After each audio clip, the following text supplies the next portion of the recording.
como a filosofia contribui no seu trabalho como delegada e como professora também? Veja bem, como professora é indispensável, eu diria que como pesquisadora. Então, a minha pesquisa ela se dá no âmbito das delegacias, da violência contra a mulher. E eu não consigo compreender a realidade empírica se eu não tiver uma base teórica que me oriente. Então, no meu trabalho, às vezes uma pessoa já me perguntou uma vez isso, em que medida, né? As bases teóricas, elas dialogam com a realidade empírica, em que medida há um diálogo. Então, eu só compreendo mesmo a realidade empírica com bases teóricas rigorosas. Então, inicialmente, eu me utilizei de Foucault, porque é sempre Foucault a questão das relações de poder, não é? E conheci Agamben. Conheci o Agamben ainda por volta de 2013, 2014, iniciei minhas leituras com George Agamben para justamente fazer um contraponto com Michel Foucault, não é? E, sobretudo, trabalhei na questão da biopolítica, não é? Das superfícies biopolíticas, dos corpos como superfícies biopolíticas. Então, isso, a filosofia, ela me abre um mundo que eu passo a enxergar de forma diferente.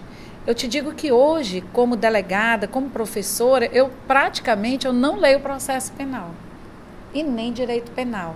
Eu me dedico mesmo a leituras da filosofia. Então, hoje, as minhas bases teóricas são o Agamben, a Butler, a Judith Butler, e também uma antropóloga, a Rita Laura Segato, em razão da minha atual pesquisa. Para mim, filosofia é indispensável.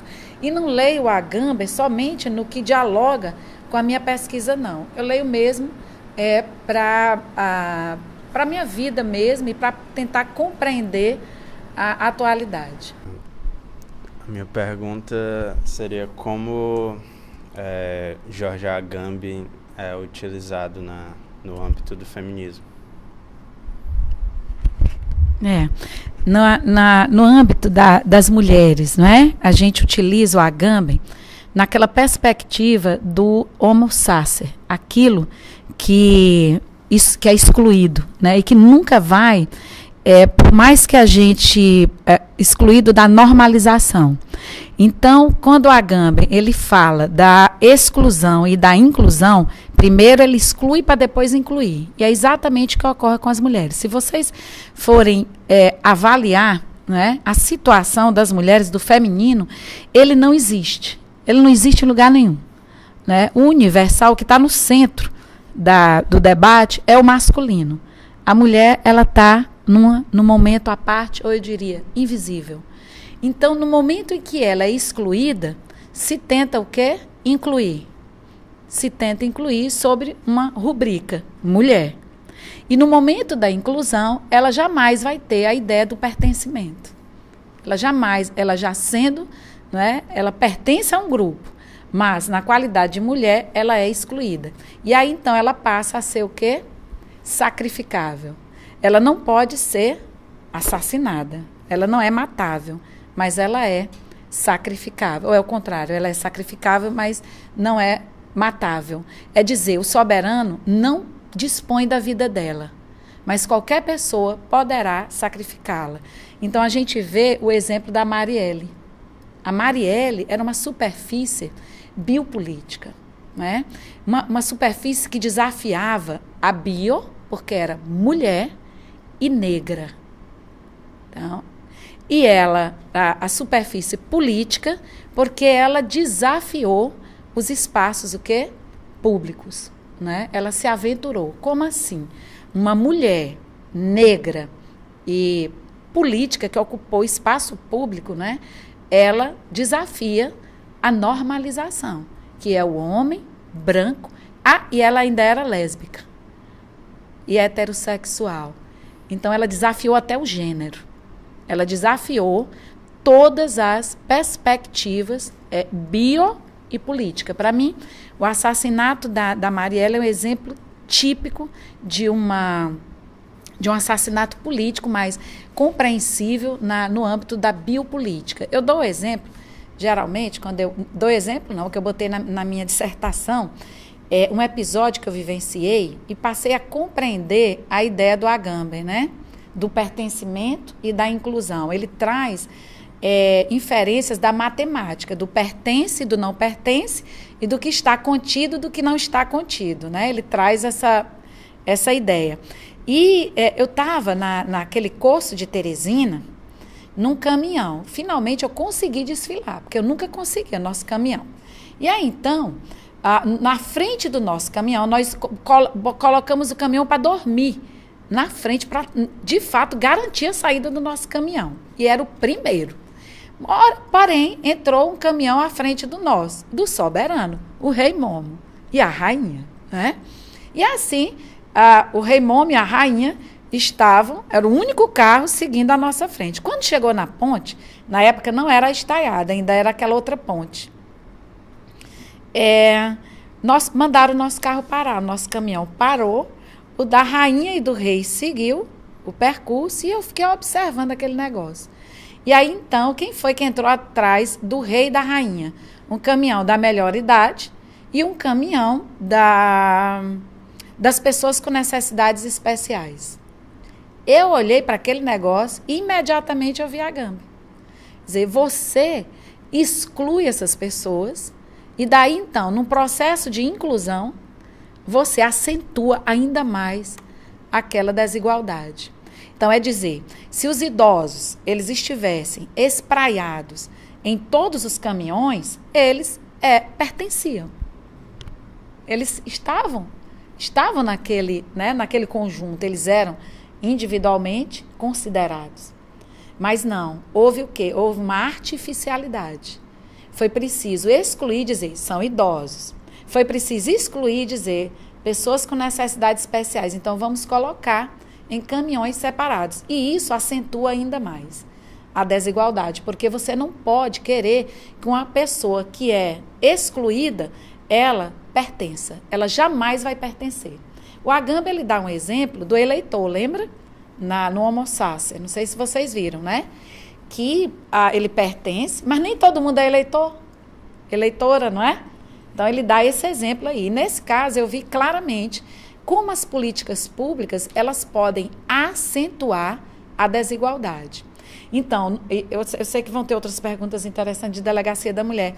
Eu até questionava essa ideia da fragmentação das políticas, né? Para que a gente tem uma delegacia da mulher?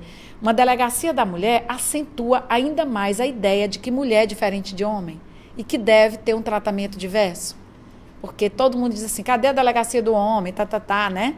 Nós sabemos, né? Eu, como Agamben, eu uso muito Agamben, né? Que nós somos, como mulheres, uma fissura biopolítica. A gente desafia a biopolítica, né?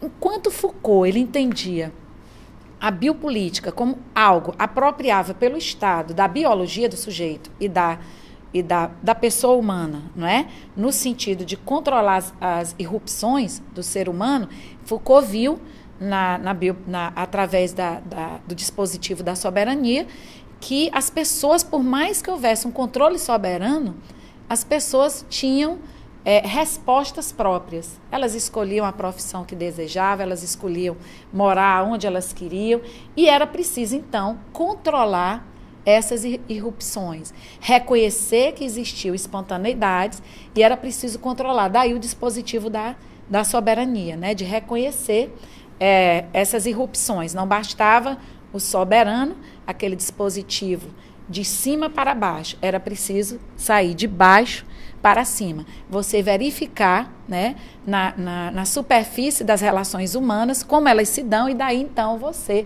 controlar. É daí que nasce a biopolítica na perspectiva de Foucault. E o Agamben, ele vem e diz, não é bem isso. Não é apenas o controle do ser humano, né? É muito mais do que isso, né? E ele diz, não tem ponto. Enquanto Foucault, ele sempre trabalha com um ponto inclusivo do poder, o Agamben, ele dilui. Não tem. Não tem ponto. Então, enquanto o dispositivo da soberania, o primeiro dispositivo de Foucault, né, da lei, da ordem, da normalização, era no sentido de vir um controle de cima para baixo. Aí vem vigiar e punir, tarará. O dispositivo da disciplina. E aí depois ele constrói esse dispositivo, que ele chama dispositivo de segurança, não é? Em uma obra dele, que foi o início de toda a ideia da biopolítica. Então, mas de qualquer maneira, embora Agamben ele se antagonize com Foucault, ele parte de Foucault. A ideia interessante é essa, né? E ele diz que não, que o que está fora. Biopolítica é o que está fora. É o que está fora da norma, né? É o excesso, é o que está fora, e aí você captura. Você captura para você poder controlar. A minha pergunta é eu quero saber o que motivou a sua mudança na pesquisa, porque eu lembro que aquele dia na praça a senhora falou que a sua pesquisa era voltada mais para o estupro marital e a senhora tinha mudado para o feminismo. É verdade. Na minha pesquisa de mestrado, eu detectei inúmeras fragilidades, né? Sobretudo no plano da linguagem. Eu trabalhei muito mesmo fora no plano da linguagem. Daí eu ter trabalhado com Michel Foucault, muito forte na questão da linguagem. A biopolítica com Agamben e Foucault, mas eu trabalhei a linguagem, porque gênero é a linguagem, né? E aí eu percebi duas fragilidades intensas, sabe? Muitas fragilidades. A que mais me assustou foi o confisco do discurso. Isso aí, né? Me assustou muito. Das pessoas, as mulheres que procuravam a polícia, ela decodificava o discurso. Então, a pessoa chegava e dizia assim, olha, eu fui... Meu marido me obrigou a fazer sexo, digamos. Isso aí eles nem viam. Porque o estupro marital era invisível, mas eles decodificavam. Eu apanhei do meu marido. A senhora então foi lesionada, entende? Ela falava muitas coisas, inclusive que tinha sido estuprada, em outros termos. Ele me obrigou a fazer sexo, e aí a polícia colocava constrangimento ilegal, ameaça, entende?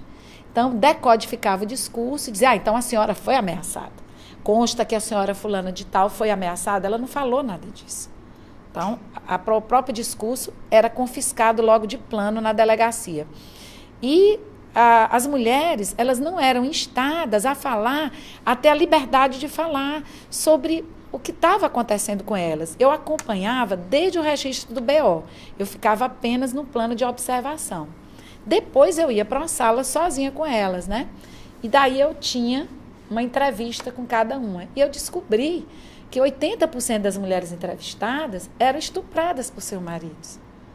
Por vezes, eu entrevistei uma em que ela relatou para o policial narrou isso no BO, e eu selecionei ela para entrevistá-la.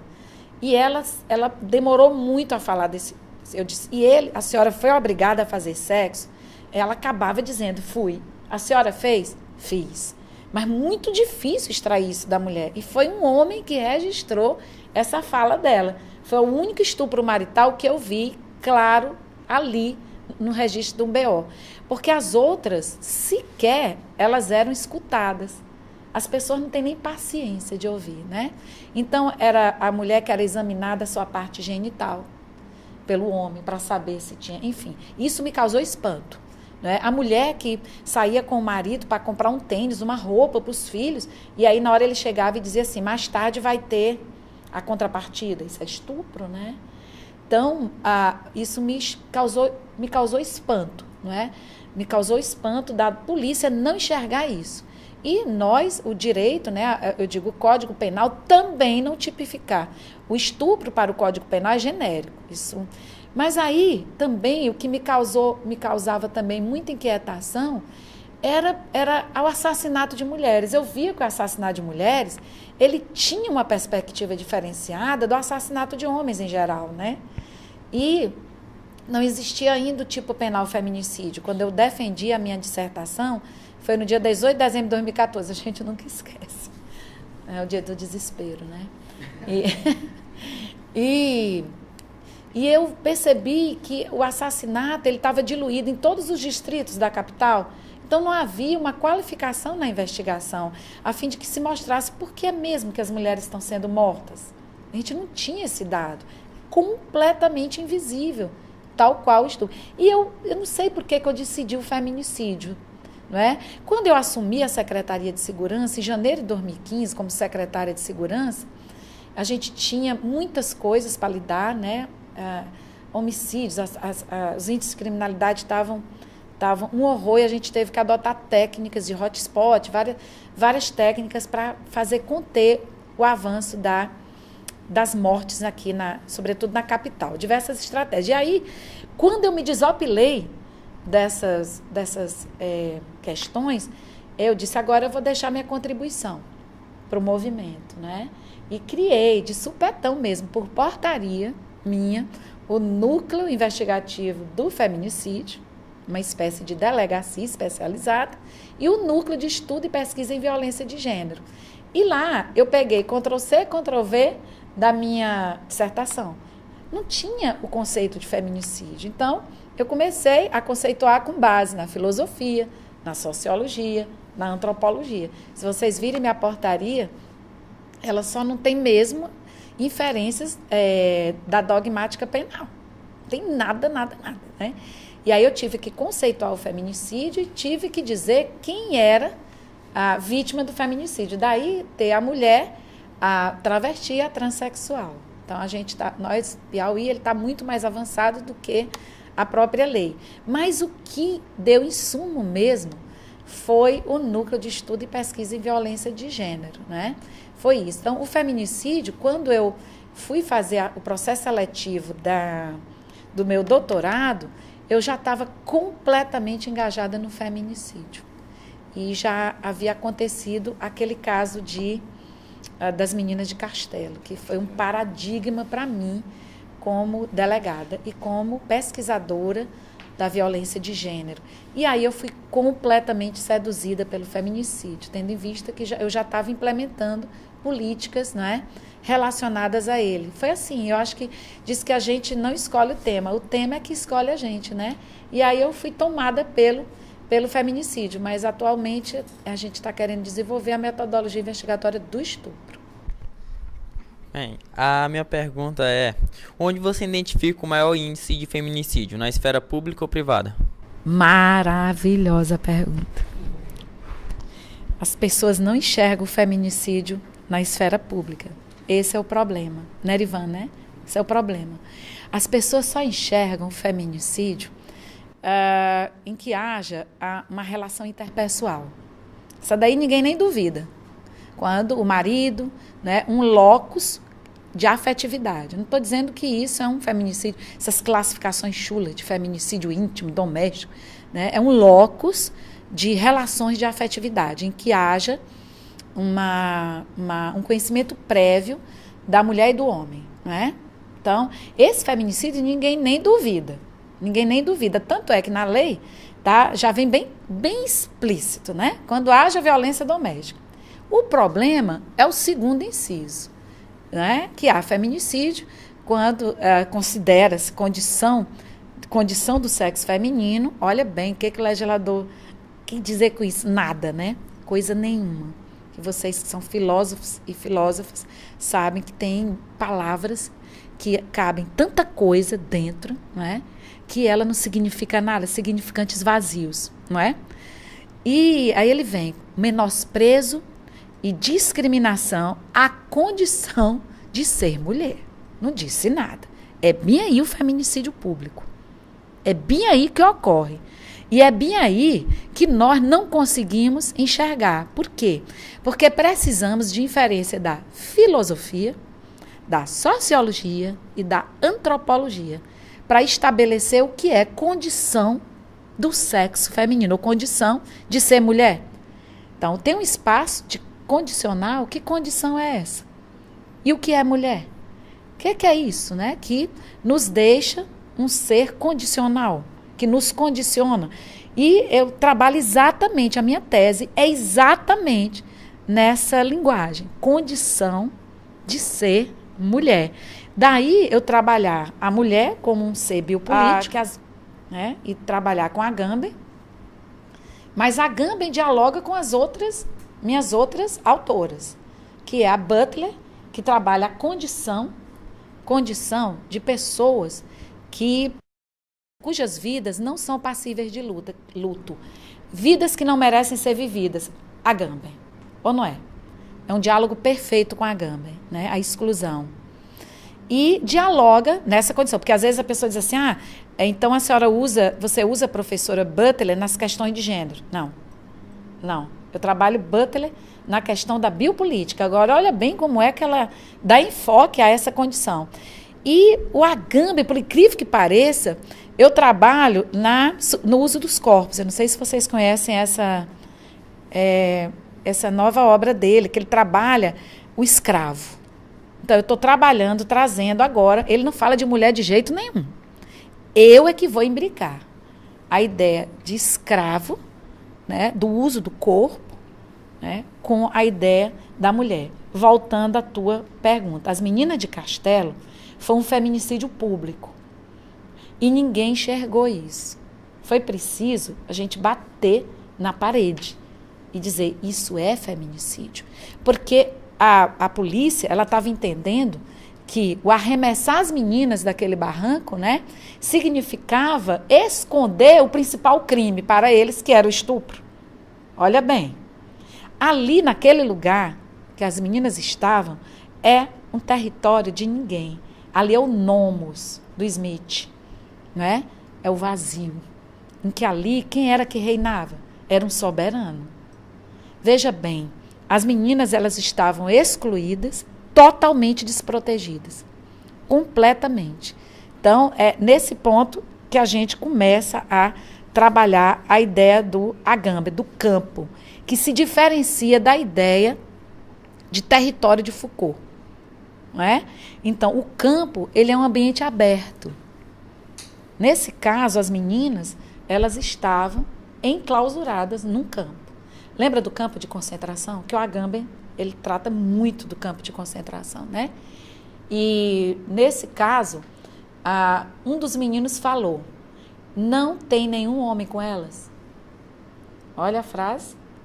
Não tem. Logo, elas são o quê? Territórios apropriáveis. Elas não estão acobertadas por nada. E é nessa hora, né, quando o Agamben, ele menciona a questão que a decisão, o soberano, ele decide, ele não precisa de lei e nem do direito, né, é porque essas meninas já não estavam mais, nesse momento, acobertadas. Nós, mulheres, estamos excluídas da normalização. Então, foi difícil enxergar isso como feminicídio. Sempre se enxergava como um homicídio por motivo fútil, até que a gente realmente meteu a colher muito forte, né? Mas para isso tu vês que a gente tem que ter base teórica. Vê aí? Como tem que ter uma base teórica forte, né? Para explicar, olha, foi feminicídio. Houve a apropriação dos corpos e depois, não é? A subjugação dos corpos e depois o descarte. E aí entra a Rita Laura Segato, que dialoga bem de pertinho com o Agamben. Não sei se vocês conhecem a Rita. É uma antropóloga argentina que trabalha a ideia de femigenocídio a partir do caso da Ciudad Juárez, no México. Não é? Então a Rita, eu acreditem que eu dialoguei com a Rita antes dela ir embora para a Argentina. Eu tenho ela gravada, né, uma aula dela gravada no meu celular. Então é a minha base teórica principal, né? Ela é viva, está bem viva. O Agamben eu não tenho nem diálogo, né? O Agamben é vivo, mas imagina, né? Então ela é angabiana, ela é Foucaultiana, assim como também a Butler é. Também ela traz algumas inferências de Agamben mesmo, literalmente. A Rita Laura, ela cita explicitamente o Agamben. Né? Explicitamente, eu já tinha visto que ela dialogava, mas quando eu peguei lá as estruturas da violência, eu percebi que ela cita textualmente o Agamben. E a ideia do homo sacer, que eu já havia visto, né, a mulher como tal, como uma espécie do homo sacer. A Marielle foi uma espécie de feminicídio, sem menosprezar o extermínio, né? Mas a Marielle contrariava muita coisa. Era uma superfície, como eu disse, biopolítica e contrariava muita coisa, né? Delegada, minha questão é mais sobre o âmbito acadêmico, né? Sobre a dissociação entre teoria e prática. A gente percebe que na academia existem muitos teóricos e existem muitos debates sobre gênero, sobre o feminismo, a história do feminismo, sobre a homofobia, racismo, mas a gente vê que a prática de certos pesquisadores não condiz com a pesquisa teórica deles. Como seria o modo mais apropriado de fazer essa ligação entre a teoria e a prática na academia? Maravilhosa. Então, essa capacidade você só vai adquirir pisando a realidade empírica, né? Então, é preciso sair da sala, é preciso sair do gabinete. Agora, sem o conhecimento teórico, você não consegue enxergar a realidade, ela vai ficar invisível para ti. Eu vou te dar eu não consigo trabalhar na academia de forma dissociada da realidade. Não dá. Eu não consigo. Olha, para eu entender o Agamben, eu acho que eu nem entendi ainda. Mas eu ficava parada, era uma semana ou mais, em uma página do Agamben. Para daí parar, diz que a gente tem que esvaziar, não é, a mente, para daí pensar em que medida isso poderia eu compreender a realidade empírica, não é? Então eu já faço esse exercício. É complicado muito. É igual aquela ideia que tu vai malhar, aí o professor passa uma série de exercícios e tu vai. E começa a doer, né? A musculatura. Quando a musculatura, ela se adapta àquele... Aí a professora, vamos botar mais peso, né? Aí mais dor. É a mesma coisa da mente, não é? Quanto mais você lê, quanto mais você aprofunda teu saber, mais você vai penar. Mas vai alargar a tua capacidade de enxergar a realidade empírica. Eu, particularmente, não sei trabalhar sem experimentar, né? Essa minha capacidade, eu não sei se é algo peculiar, mas é porque eu tenho a necessidade de tentar compreender aquilo. Então, por exemplo, todos os gestos simbólicos do feminicídio que a gente falou no domingo, né, foram extraídos das bases teóricas. Então, a coleira, na professora, a questão da dominação, né? A história das meninas de Castelo, a desterritorialização do corpo das meninas. Então eu não consigo raciocinar sem que haja uma base para me, como é que eu posso te dizer, para me dar eu não digo uma certeza, que não existem certezas, mas para me dar um sossego científico, né? Que poderá até ser refutado mais adiante. Ou nós poderemos ter outra base teórica que aperfeiçoe ainda mais aquele raciocínio para aquele caso concreto. Então, eu não consigo, realmente. A academia, ela tem que se aproximar da realidade empírica, né? O pesquisador, a pesquisadora, tudo bem, tem a pesquisa teórica que é muito importante. Não vamos também, né, as teorias são muito importantes. Ter essa capacidade de você elaborar teorias tal como os filósofos, né? Que você vê que eles observam a realidade empírica, mas conseguem uma abstração maravilhosa daquelas relações, né? Mas nós, pobres mortais aqui, né, pesquisadoras, precisamos focar os nossos estudos. Então, eu acho que as pessoas se contentam com coisas genéricas, sabe?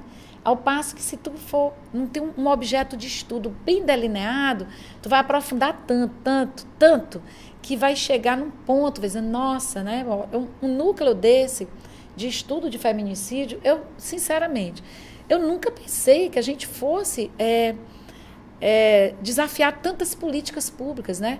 Que esse núcleo ele fosse trazer tantas políticas públicas, não tem fim. Quanto mais a gente estuda, mais aparece necessidade de políticas públicas. Isso é maravilhoso, né? Políticas públicas pautadas na nossa realidade do Piauí. O que nós estamos experimentando. Mas, como te disse, não é? Com uma visão ampla do mundo. E isso é o que a filosofia nos proporciona. Concordo contigo. Não dá para dissociar teoria de prática, não dá. De que maneira a Delegacia das Mulheres pode funcionar como lugar de resistência diante das estratégias de biopolítica que procuram controlar e domesticar as mulheres? Muito bom. Eu te diria o seguinte, a Delegacia da Mulher já é uma estratégia biopolítica, porque ela isola um fenômeno, né? Então, ela isola um fenômeno chamado mulher e classifica a mulher vítima de violência. Então, não é qualquer mulher, é aquela que se entende que sofreu violência, que se elege, né? Então, quando tu isola, tu vai estar especializando o serviço. No entanto, tu isolando, tu vai estar acentuando a diferença, como eu te disse. Se todas as delegacias investigassem a violência contra a mulher, talvez a gente não tivesse essa desigualdade acentuada. Por exemplo, a lei do feminicídio, não é? Ela tem um lado ideológico, odioso, que acentua a diferença. Por que que o nosso assassinato é diferente? Não é a pergunta que a gente pode fazer? Então, naturalmente, que tem um sujeito oculto aí. Na Lei Maria da Penha, tem um sujeito oculto. Que sujeito oculto é esse? Nós, mulheres autônomas. Porque a Lei Maria da Penha, ela só protege a mulher no interior da sua casa. Nas relações domésticas. No interior da casa, não. Nas relações interpessoais. Ela não vai proteger a professora Eugênia se for contrariada, digamos, que eu chefie aqui, eu coordene, isso aconteceu. E foi aqui na Federal. Eu coordene um grupo, né? Eu seja a chefe de algum departamento. E tem um professor homem que não aceita de jeito nenhum as minhas ordens, ou seja, as minhas conduções, né? Porque eu sou mulher. E aí, o que é que eu faço? Aí ele passa a me discriminar, passa a me injuriar perante os colegas, e aí eu vou denunciá-lo, né? Aí, qual é a lei que vai se aplicar? É Maria da Penha? Não. Não. Você vê que a mulher está na situação de poder, não está? Inverteu bem aí, não foi? Olha como é sofrível isso. É a gente estando na relação de superior hierárquica, a gente também sofre discriminação, né? E aí o que é que acontece? A lei que vai ser aplicada é a lei comum. Essa professora pós-doutor, ela vai negociar com esse professor uma cesta básica. Não é odioso isso? Então, a Lei Maria da Penha, ela tem esse caráter ideológico de ratificar o lugar da mulher na casa, no espaço privado, retirando-lhe na perspectiva do espaço público. É o caráter ideológico da Lei Maria da Penha. Toda lei tem um sujeito oculto, e o sujeito oculto é esse, né? Ratifica integralmente o posicionamento artificial da mulher no ambiente doméstico. Isso traz muitas consequências, né? Desgraçadamente. Então, é preciso a gente ver, e aí é cantado em prosa e verso, né? Todo mundo replica a Lei Maria da Penha. Não digo que ela seja boa, excelente, mas é preciso avançar mais. É preciso avançar. Nós, mulheres, já ocupamos o espaço público, muitas de nós, e nós não estamos sendo protegidas. Estamos sendo discriminadas, uma violência institucional que pode acontecer, não é? E podemos ser estupradas por qualquer homem no meio da rua. E isso não é Lei Maria da Penha. Ela não vai resolver. Percebe? Eu entro aonde? Na vala comum. Agamben.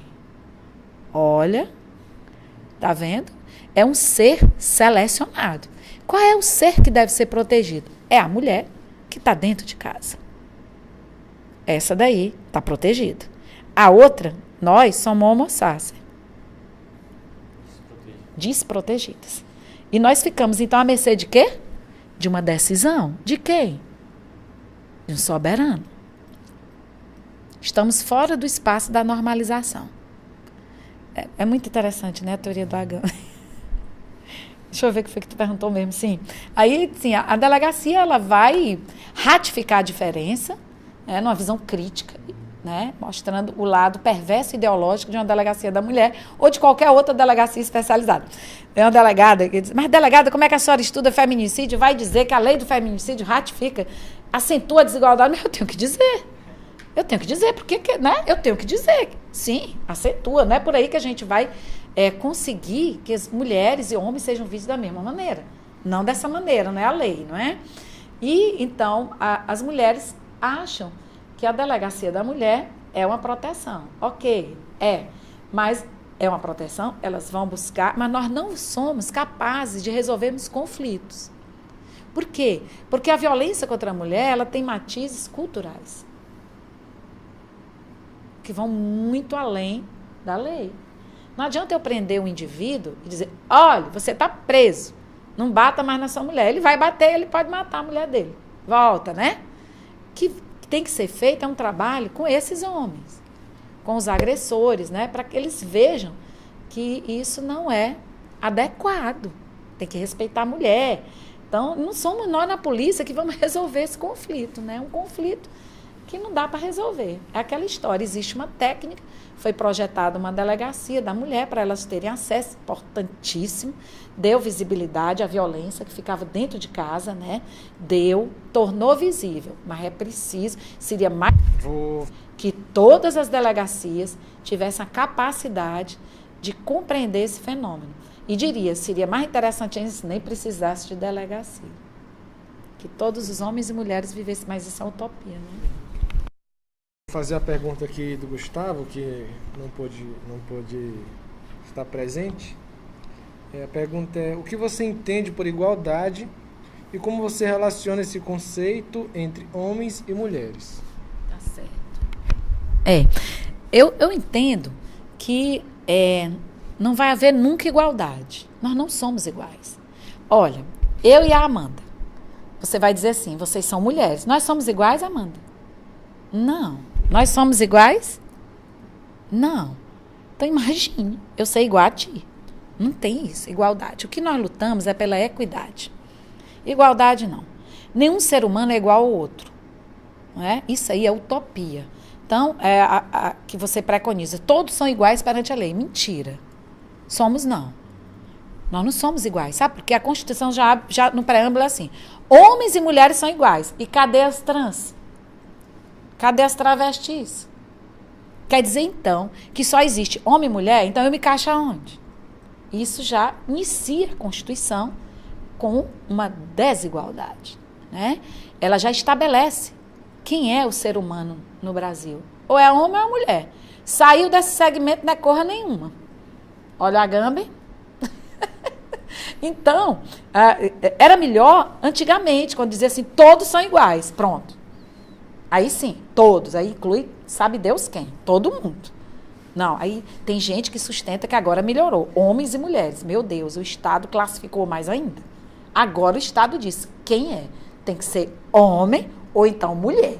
E é o Estado que diz o que é ser homem e o que é ser mulher, né? Então, eu não vejo de jeito nenhum possibilidade nenhuma de igualdade. Nenhuma. Porque se eu sou uma mulher branca, uma outra mulher pode ser negra. Né? A minha luta e a minha sofrência pode ser diferente e vai ser dela, da sofrência dela. Eu não quero, a minha superfície biopolítica, vamos falar agora de superfície, né? A minha superfície se distingue da tua e se distingue da tua. E nós somos tidas como mulheres, somos classificadas. É preferível não sermos classificadas em nada. Por que nos classificam dessa maneira a partir do sexo biológico? Pergunta Judith Butler. Por que não nos classificam pelo tamanho da orelha? Nós dois. Orelha pequena. Então, nós somos iguais? Nós poderíamos ser. Pessoas com orelha pequena. Não. Há uma eleição. Né? É o sexo biológico, eu diria, o aparelho reprodutivo. Né? A cor, a raça, se criam superfícies políticas. Daí a ideia de biopolítica. Né? Então, que a gente tem, eu não sei se vocês conhecem a Florência Luna. Ela é socióloga, ela trata de uma teoria de capas de vulnerabilidade, que as capas sobrecarregam a gente. Né? Então, eu sou mulher, eu sou negra, eu sou lésbica, é tipo a cebola, você vai se sobrecarregando. É uma técnica de investigação. É muito interessante, a Florência Luna, né? Essa técnica dela. Então, essa superfície, quando a gente fala dos corpos humanos, nós somos superfícies biopolíticas, porque nos classificam consoante o aparelho reprodutivo, não é? Consoante a cor da nossa pele, isso é bio, né? Começam, então, essa classificação é o quê? Política. Gênero é político. São conceitos ligados à ideia da política. Então, por isso é que eu entendo, né, que jamais nós seremos iguais. Não dá para alcançar a igualdade. Isso também é uma utopia, né? Penso que seja um significante vazio a igualdade. Só existe mesmo a igualdade formal, mas que não serve para nada. Só aquela... Diante do problema que as mulheres enfrentam, como você vê a representatividade política? Não é? Mas de ser votado. Será que nós somos iguais, mulheres e homens? Não. Não. Eu acho que vai ter uma pergunta.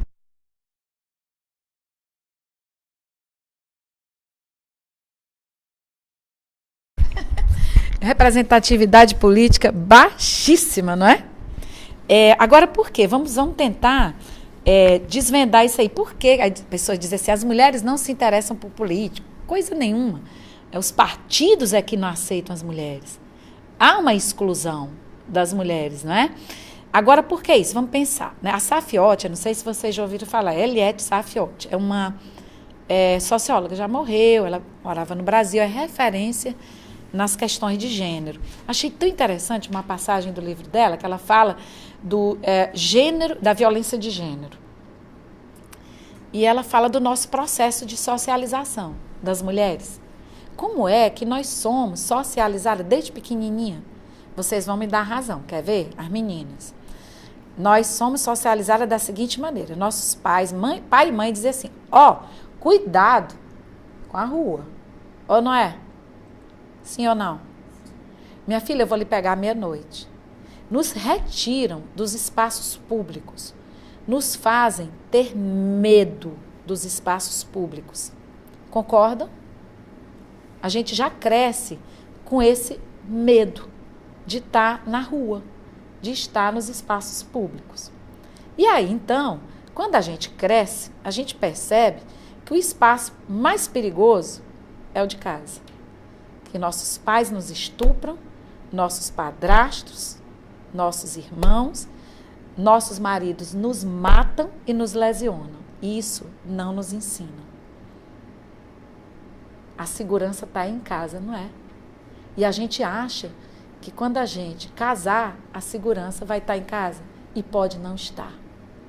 Vocês vejam aí que a maior parte das mulheres são assassinadas por seus companheiros. Mais de 85%. E dentro de casa. O número de registros na delegacia, nas 3 delegacias da mulher, são 3 vezes maior do que acidente de trânsito. Falei isso, né? Então, você vai dizer para a mulher, olha só, tu corre menos risco dirigindo uma motonetazinha bis, 3 vezes menos risco que tu tá em casa. Delegada, mas isso é demais. Não, tá aí. Você não quer raciocinar a estatística? É essa. E olha que nós não temos, nós ainda temos subnotificação, hein? Que a violência no trânsito a gente vê, né? Mas a violência doméstica, as mulheres, a maior parte das mulheres assassinadas nunca foram numa delegacia. Olha aí.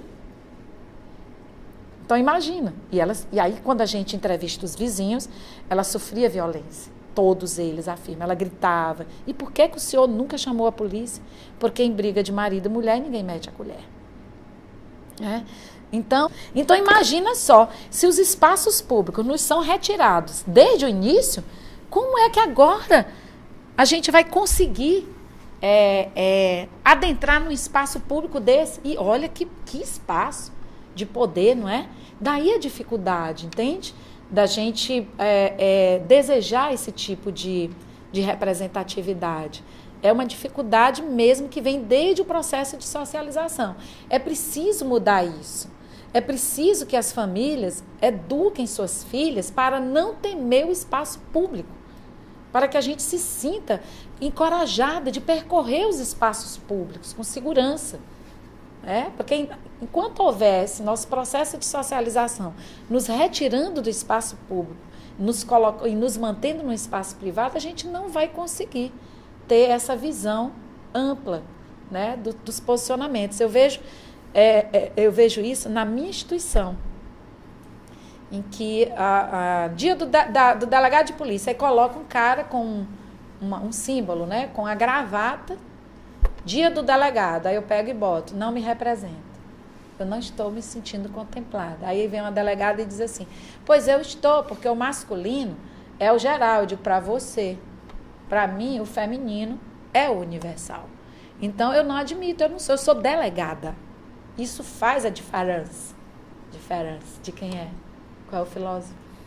Qual é? Da diferença. É o Derrida. A diferença. Então, é preciso mudar todo esse processo. E isso se inicia nos colégios, na educação, em que se vendeu, sobretudo para as mulheres, a ideia de que educar para o gênero era botar menino para ensinar menino a beijar menino na boca e menina a beijar menina na boca, né? E isso é um discurso ideológico que retira a capacidade da mulher de se desenvolver. Porque não é isso, a educação é para desconstruir as relações de gênero. É exatamente o contrário, né? É uma perspectiva emancipadora, libertadora, das meninas poderem também conquistar os espaços públicos, né? Dizer para as meninas, olha, sabe o dever de casa? Tinha uma defensora me disse, que veio para a filha dela, assinar os brinquedos de menina. E aí tinha a boneca, tinha o caminhão. Ela não podia assinalar a bola nem o caminhão. Isso acentua a desigualdade. É isso que a gente não pode admitir. E aí então se vende a ideia de que é para ensinar a ser lésbica, a ser gay, a ser sei lá o quê. E não é. Não é. É a emancipação da mulher. E aí quem perde com isso somos nós. As mulheres. Porque os homens não perdem nada com isso aí. Então, é preciso ter um discurso qualificado para tanto. Porque só quem abraça essa causa é o pessoal da comunidade LGBT, né? Eles veem isso, a liberdade do ser humano, né? De não aprisionarem nossos corpos nesse sentido. E por isso é tão difícil a gente ocupar esse espaço político. Mas não é impossível. Vai demorar um pouquinho, né? Isso tem que começar nesse processo de socialização. Eu acredito muito nisso. Modificar esse processo, como se dá esse processo, que começa dentro de casa. A minha pergunta é mais pessoal mesmo. O que motivou a senhora a estudar o feminicídio no estado do Piauí e quais as dificuldades enfrentadas no seu ambiente de trabalho por a senhora ser mulher? É bem interessante, né? O que me motivou, primeiro, a estudar a violência contra a mulher, não é? Teve um dispositivo, teve um momento que eu posso te dizer qual foi, né? Eu era delegada, uma das delegadas da corregedoria, e por mim, passavam todos os inquéritos policiais da capital para a gente fazer uma correção express e encaminhar para o Poder Judiciário, né? Verificar se estava tudo certinho, E numa dessas, aí eu conheci, logo que eu entrei na polícia, né? Eu conheci tudo quanto era escrivão, porque eles vinham tudo deixar os inquéritos. Então, eu me enturmei logo com a polícia. Eu era delegada Cri-Cri, aí fui logo tomando fama de delegada Cri-Cri, né? E aí, os 5 estrelas entram um dia na sala com um vidro, e um vidro transparente, um líquido transparente e um negócio dentro.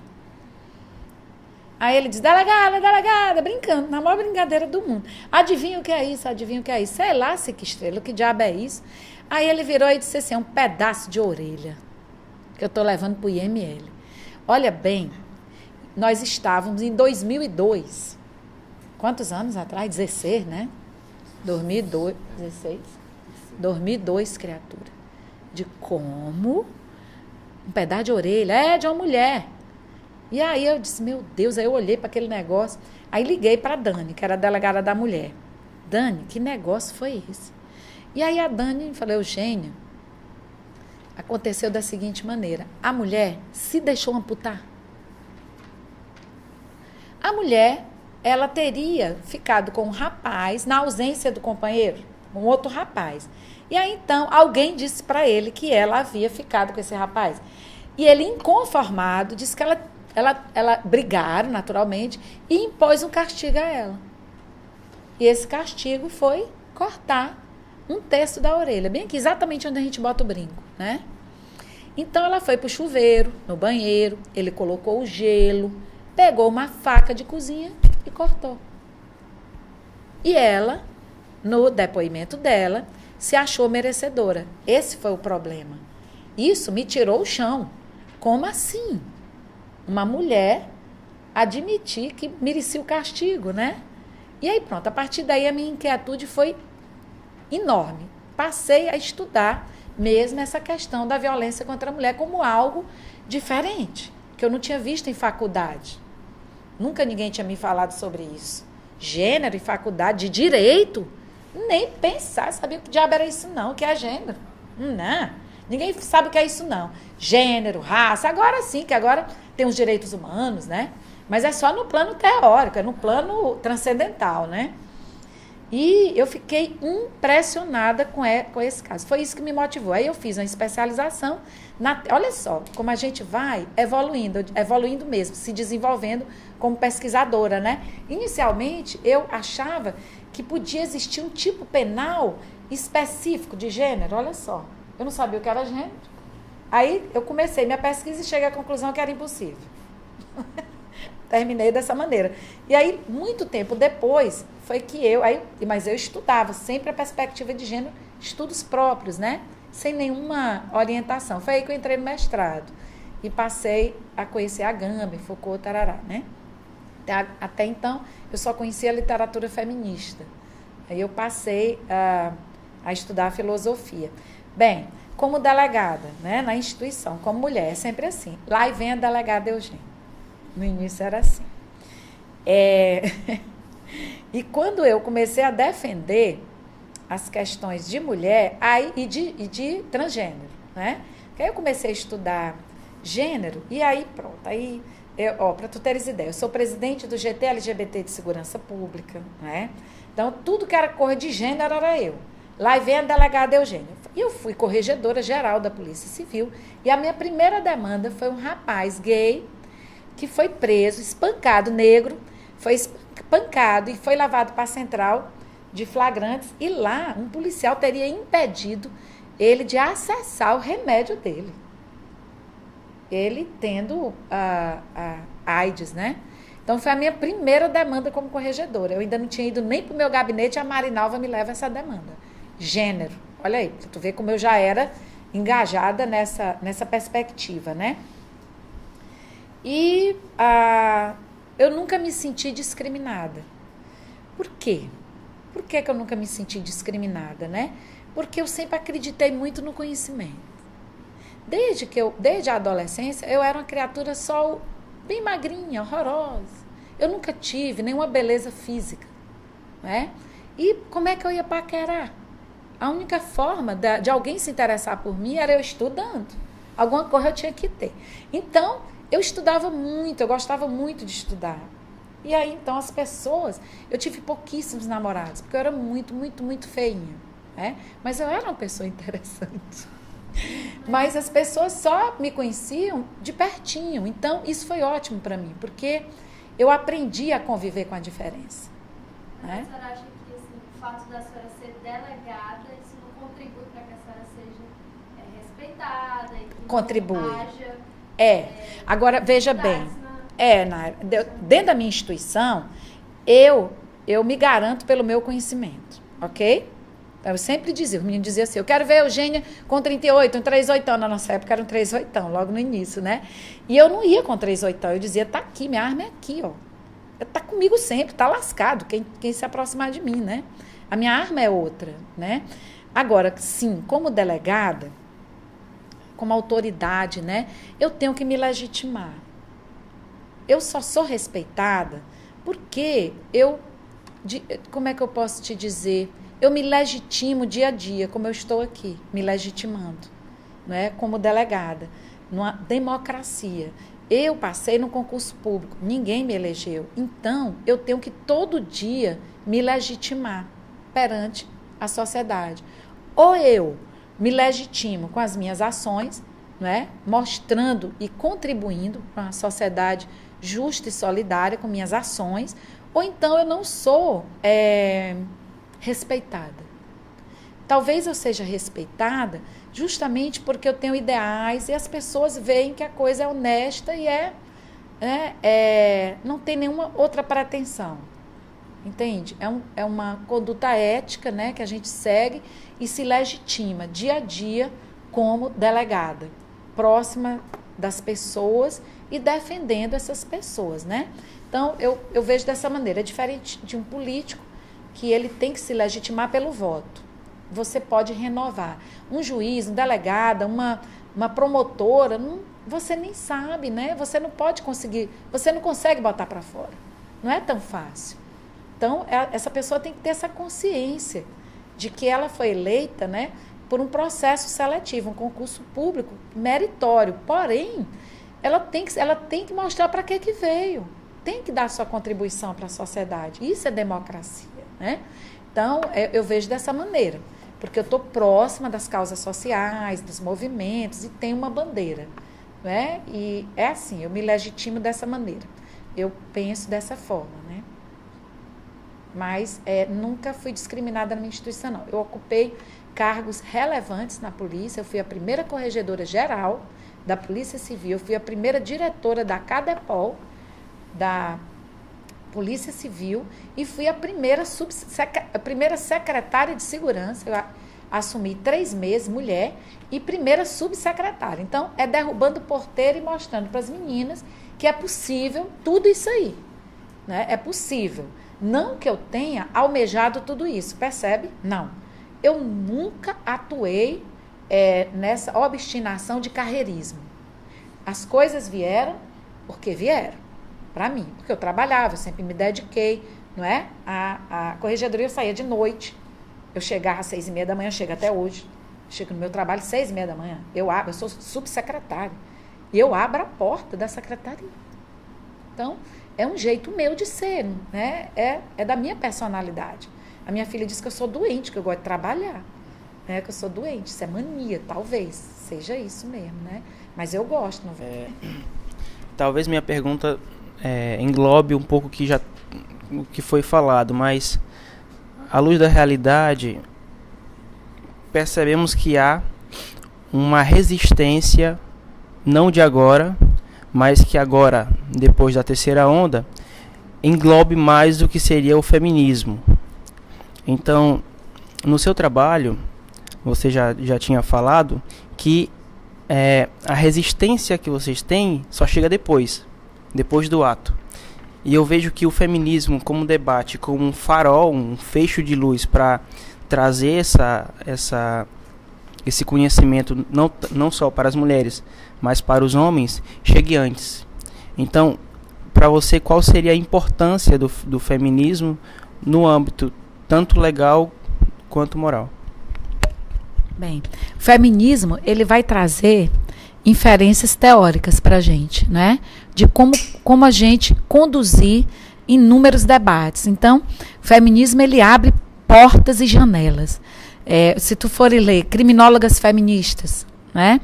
Políticas feministas, então você vai ter uma visão sempre que coloca a mulher em uma posição de destaque. Porque o que é que tu vê? No centro do conhecimento, no centro do universo, é o masculino. Nós, mulheres, estamos na borda, no outro, né? Porque o que impera é o masculino. Então, é preciso o movimento feminista para mostrar isso aí, para desvelar isso aí, sempre.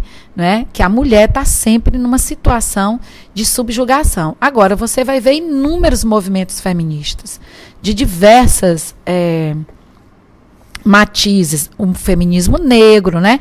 Então, eu devo me colocar me situar. Eu sou uma mulher branca, porque me considero branca, não é?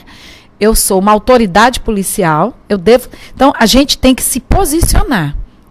De onde eu vou? De onde eu estou vindo? Onde eu estou? Qual é o meu locus, né? Então, porque a depender disso daí, isso vai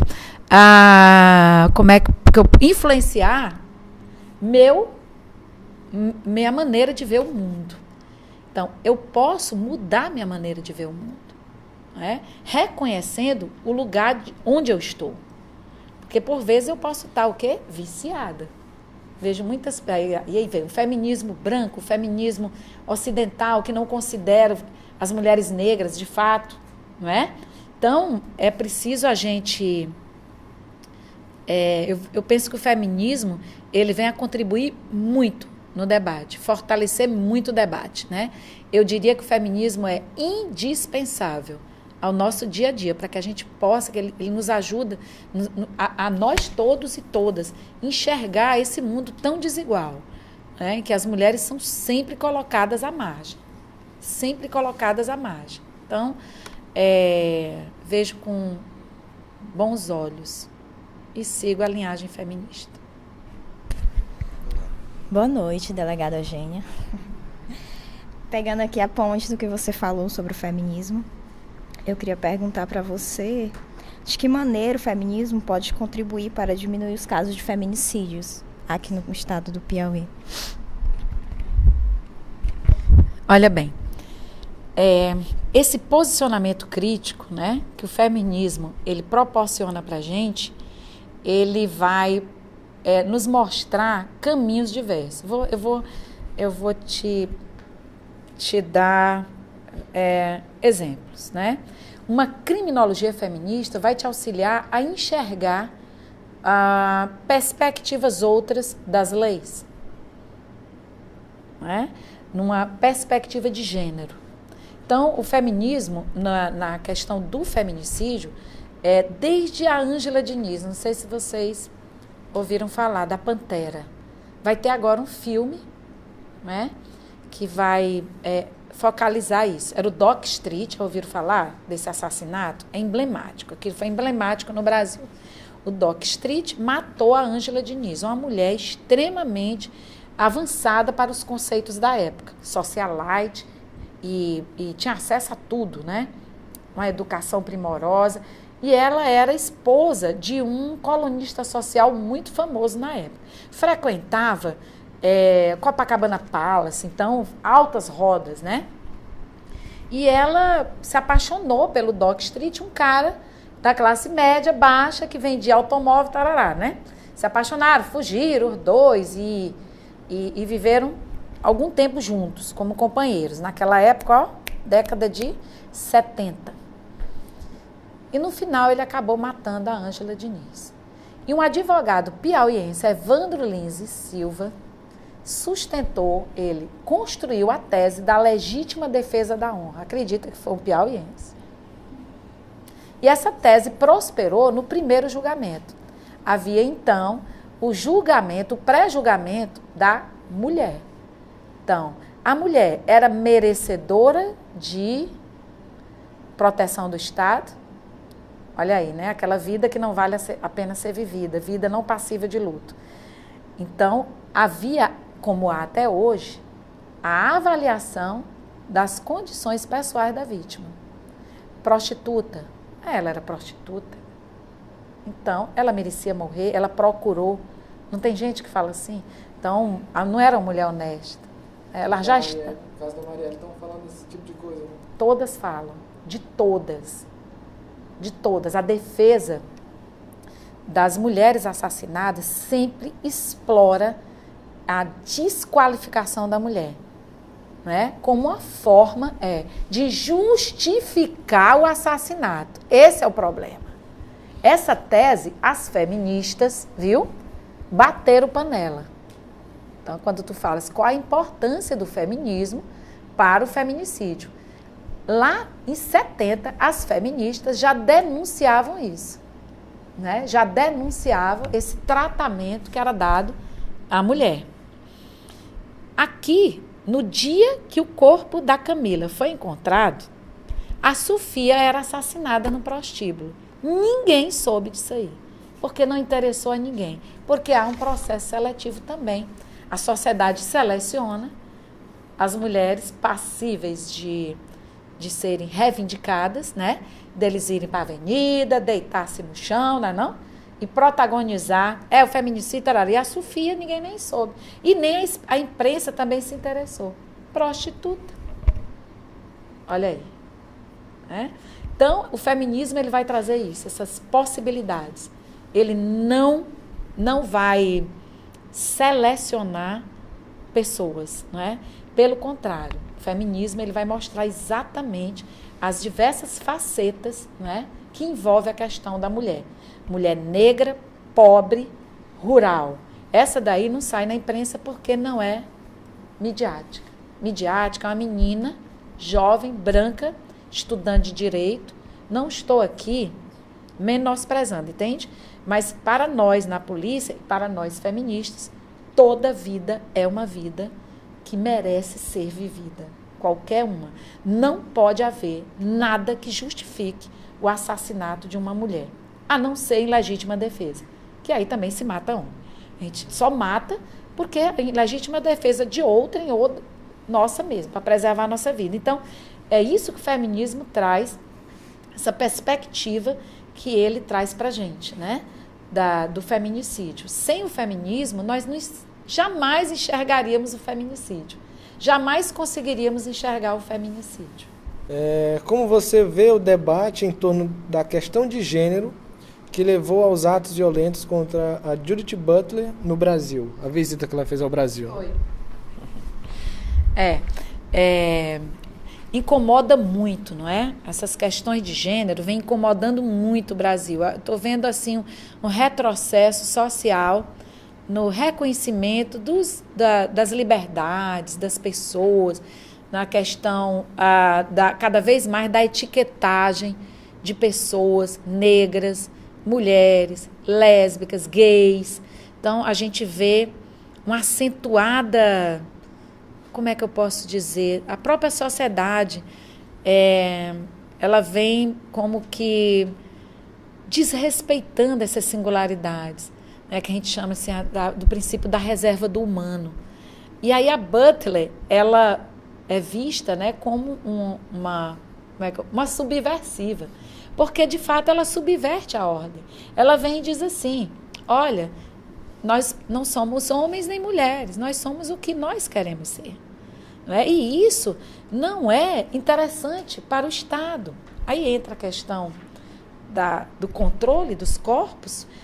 Por que será que a heterossexualidade ela é mais interessante para o Estado? Porque o Estado ele se firma em 3 pilares. Vamos lá? O poder, a soberania, o território, né? A soberania é a lei, né? A lei que vai imperar em determinado território e em face de determinadas pessoas, população. Ora, e como é que o Estado ele se nutre e renutre? A partir da contribuição dessas pessoas, não é? Do trabalho, da contribuição nos tributos. E um casal gay, um casal de lésbicas, gera filho? Não, né? Então, não é um projeto político que interessa para o Estado, sob o ponto de vista mesmo da sua própria base de sustentação. Então, isso desafia os interesses políticos do Estado, né? Da sua própria manutenção. É preciso fomentar o quê? A relação heterossexual. É preciso fomentar o casamento. É preciso entender, aí entra Foucault, entra Agamben, né? A questão da territorialização. De uma pessoa ter um endereço. Um nômade que não tem um endereço é uma pessoa extremamente perigosa. Então, a Butler é uma mulher que desafia tudo, como a Marielle. A Marielle também desafiava. Né? A Butler desafia tudo, tudo. É uma filósofa contemporânea, não é? Que trouxe, de fato, a teoria dela vem mesmo abrindo os olhos de todos os estudiosos e estudiosas, seja LGBT ou não LGBT. E isso incomoda, isso causa ruído na sociedade, né? E agora, então, nessa nossa fase fascista, né, de extrema direita, a gente vê cada vez mais florescendo movimentos que excluem pessoas, que não veem mais as pessoas na sua singularidade. Eu vejo dessa maneira. esse repúdio a Butler aqui no Brasil. Delegada, há algum caráter pedagógico na Lei Maria da Penha desde que ela entrou em vigência? É para ver. A Lei Maria da Penha, ela é uma lei muito avançada na perspectiva, vamos analisá-la juridicamente, né? Ela desconhece a fragmentação do direito, em direito civil, direito penal, percebe? Só que o Estado ele está organizado de uma forma diversa. Eu costumo dizer, nas minhas entrevistas, que a Lei Maria da Penha é uma Ferrari, é muito avançada. Mas as nossas instituições, as ruas, estão completamente engarrafadas. É uma delegada que não sabe nem o que é gênero. Não sabe diferenciar violência de crime. Né? Não enxerga o estupro marital. Né? Não enxerga uma violência, a capacidade reprodutiva da mulher. Né? Não consegue entender o caráter da lei.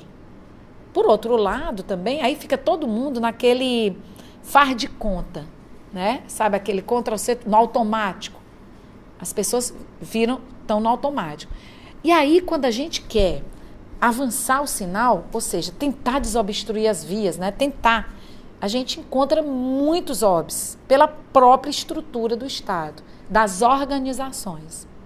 Então, dia desses, a gente plantão de gênero. Nós precisamos conhecer toda a biografia daquela mulher. Quando uma mulher chega no plantão de gênero, não é? Nós precisamos saber a vida dela social. A gente precisa saber se ela está no processo de separação, se ela tem, né, se ela está lutando por uma guarda de um filho, entende? A gente precisa saber se ela está se separando. Precisa saber ter acesso ao lado cível, que é para a gente poder avaliar os riscos, não é? Mas nós não temos acesso, porque a justiça civil não se abre para criminal. Tem cabimento isso? Então, o que está acontecendo? Nós estamos tendo obstáculos. A Lei Maria da Penha, ela não flui com maior celeridade, né, e eficiência por causa das nossas instituições que não estão preparadas para ela. Ainda não compreenderam o caráter. Um juiz da vara de proteção à mulher, da violência doméstica, ele tem competência civil e criminal. Mas no final das contas não tem. Porque é tudo fragmentado. Então, tu imagina, tu vai ter uma vara de família. E vem cá, o que eu estou lidando aqui não é com família, não? É, né? Eu estou lidando com família. Então, é preciso mudar a modelagem. Né? A modelagem de funcionamento das práticas cognitivas nas delegacias, nas instituições, no Ministério Público, na Justiça, exato, né? Exato. Então, a gente funciona, quer dizer, é preciso a gente funcionar, que a gente vive dizendo em rede, né? Num diálogo permanente, mas é preciso também alterar essa modelagem. O próprio Estado de Direito, né, ele tem uma modelagem fragmentada, aquela ideia da fragmentação, e que hoje a gente vê a complexidade das relações. Aí tu vai ver, Ministério da Saúde, que não dialoga com o Ministério da Educação, né? Como se fossem coisas completamente diversas, e nós sabemos que não é. Que uma educação, né, ela previne doenças, não é? Aí vem, Ministério agora já tem o da Segurança Pública. Já não bastasse o da Justiça, agora fragmentou mais ainda, agora é Segurança Pública. Como se nós não dialogássemos com o sistema prisional, será? Tudo dialoga. Agora, qual é a saída? Eu não sei não, mas essa modelagem do Estado moderno não está mais funcionando. Não é a melhor via. E a Lei Maria da Penha, ela homenageia exatamente essa complexidade. Ela tenta trazer uma interação organizacional, ela tenta fazer isso, né? Uma relação sistêmica, num sistema. Mas ela não consegue fluir, não dá. É muito complexo. A gente esbarra nessas modelagens institucionais com base ainda naquele modelo do Estado moderno, né? Que fragmenta tudo. E nós sabemos, vocês sabem, como filósofos e filósofas, que a fragmentação impede, é um problema. É um problema, né? Então, é você querer reduzir, é o reducionismo, né, da complexidade. Quando você reduz a complexidade, você não resolve nada. Você não consegue enxergar, né? É isso. Mas tem um caráter pedagógico, é para ter. É para ter o caráter pedagógico. Mas não é esse caráter pedagógico de pegar, fazer uma cartilha e difundir a Lei Maria da Penha se tu não sabe nem o que é. Né? Explicar a Lei Maria da Penha sob um ponto de vista criminológico, feminista, é muito diferente. Né? Por isso que as pessoas só fazem repetir aquela história de repete sem saber nem o que está, não consegue transformar. Né? Um dia desse, uma delegada, um promotor, como é que ele botou, meu Deus, uma palavra, um termo tão maluco que eu nunca tinha visto aquilo, viu? Eu perguntei, meu Deus, o que é isso? Que as meninas, as delegadas, elas são instadas a preencher um formulário para o Ministério Público, né? Com perguntas que eu disse assim, sim. E vocês é que vão responder isso. Pergunta se a mulher... Menina, tipo assim, era um negócio esquisito, que eu não lembro o nome, não sabia nem o que era, eu tive que ir para o dicionário, que seria a motivação para a mulher dizer por que o homem bate nela.